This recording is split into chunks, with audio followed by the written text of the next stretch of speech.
have to become yourself. Welcome to Creating a Buzz About Health podcast with Paula Carnell. Hello! So it's July, and what are we going to do with bees in July?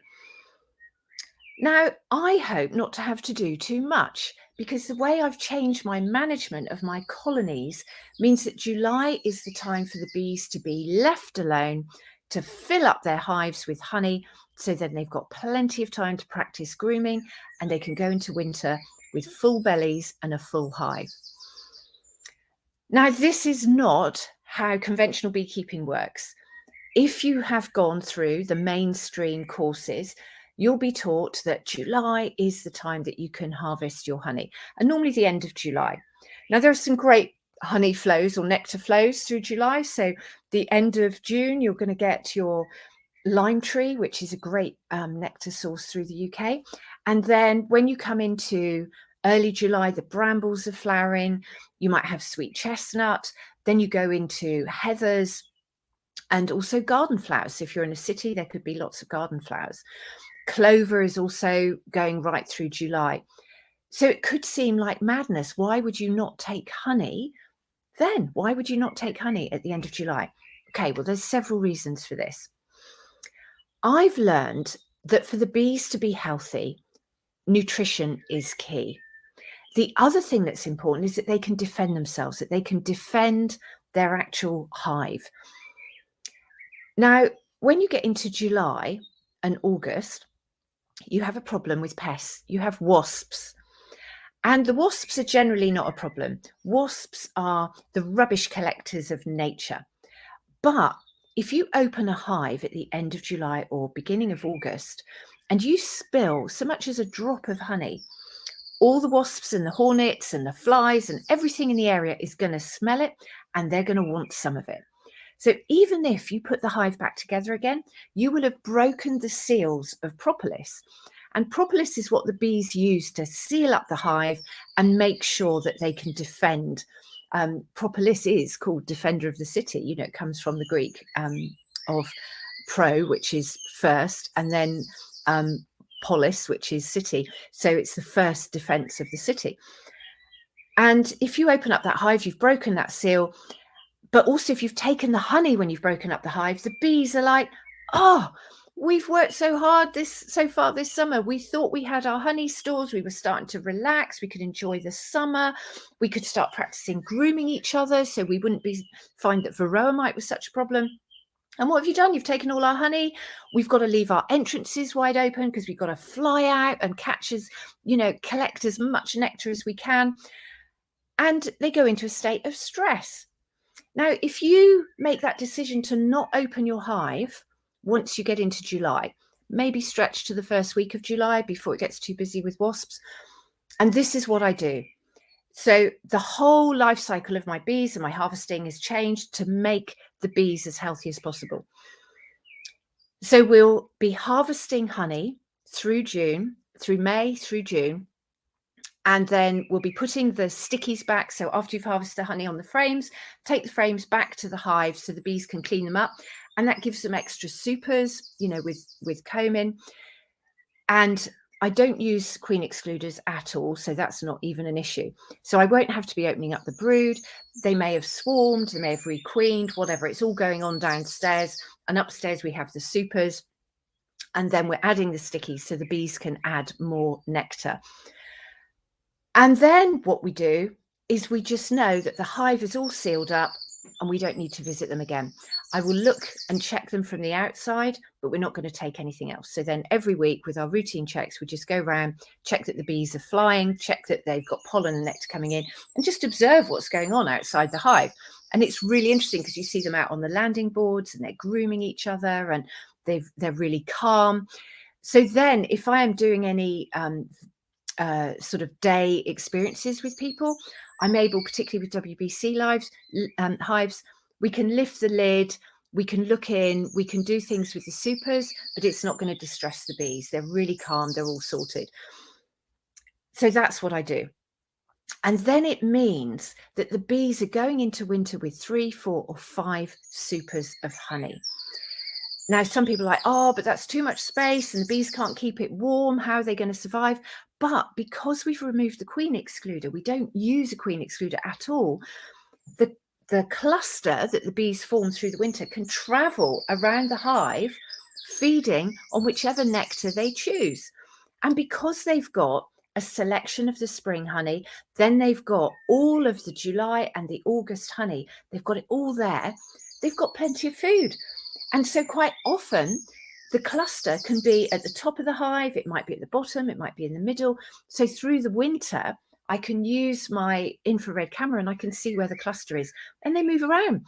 Because just like humans, if you were locked down for the winter months and you had your larder full of food, you wouldn't just start the left-hand side of your larder and eat all the baked beans and then go through the pasta and then maybe have, I don't know, whatever soup mixes you've got on the other side.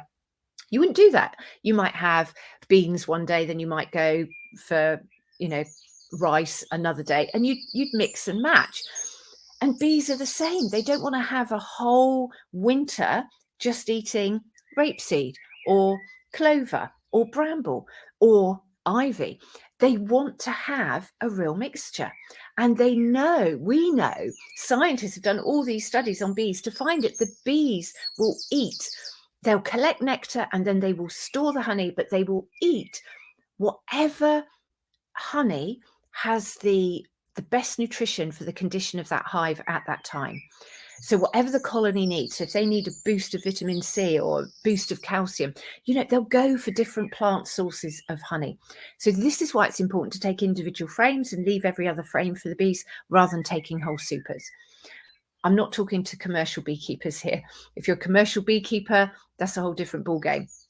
But if you're a hobbyist or a small scale beekeeper, it doesn't hurt to be taking little and often, or to be taking every other frame. But really make sure that your bees go into winter with more honey than they need. Now, this is good for several reasons. It means you don't have to give them any sugar. You just know they're done. The second thing is the bees know you're done, so they seal up the hive with propolis so that they are safe and protected. So no wasps can get in, hornets can't get in, so your colony is more likely to survive. Also, with temperature, they can move around the hive, they can stay in the cluster, and the queen and all the cluster can be where the food is. So that's really, really important. So that's really, really good. The next thing is you don't need to worry through the winter because your bees have got enough food. As long as the hive's strapped and it's not going to get knocked over, that's absolutely fine. And this year was a prime example of this. This year we had lots of dandelions in April, but we had lots of rain and lots of showers. And it was cold. It was really, really cold, but not too cold for during the little sunny spells for the bees to go out and collect nectar. Now, because they've had good nutrition and because you've left the supers in, whether they'd eaten all the honey or not, they had space so that they could nip out, collect the nectar, and they could store it in the hive. So when it is warm enough to open the hive, and this year it was sort of mid-May, we could suddenly open up the hive and we had supers filled. We didn't have to add supers. We didn't have to unnecessarily open the hive to check what was going on.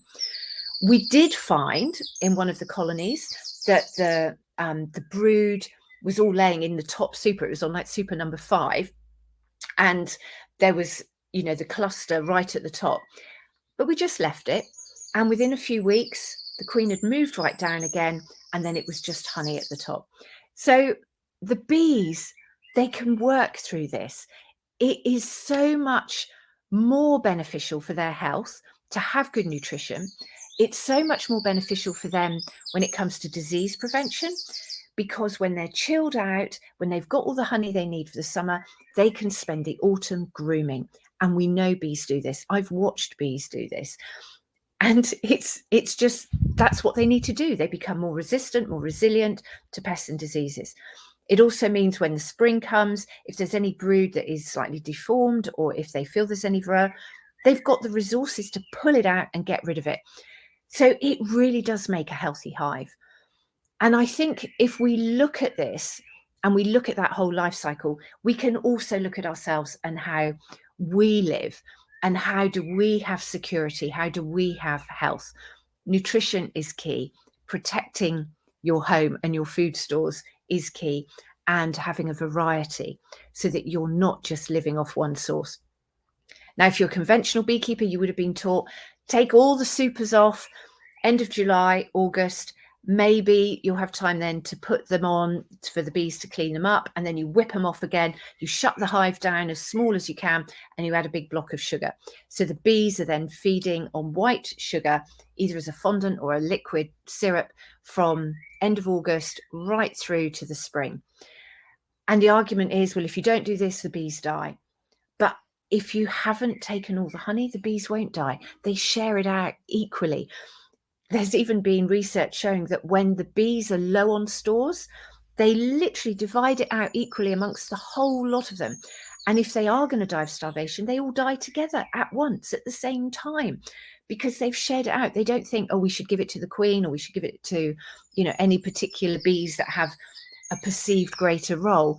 They literally share it out equally.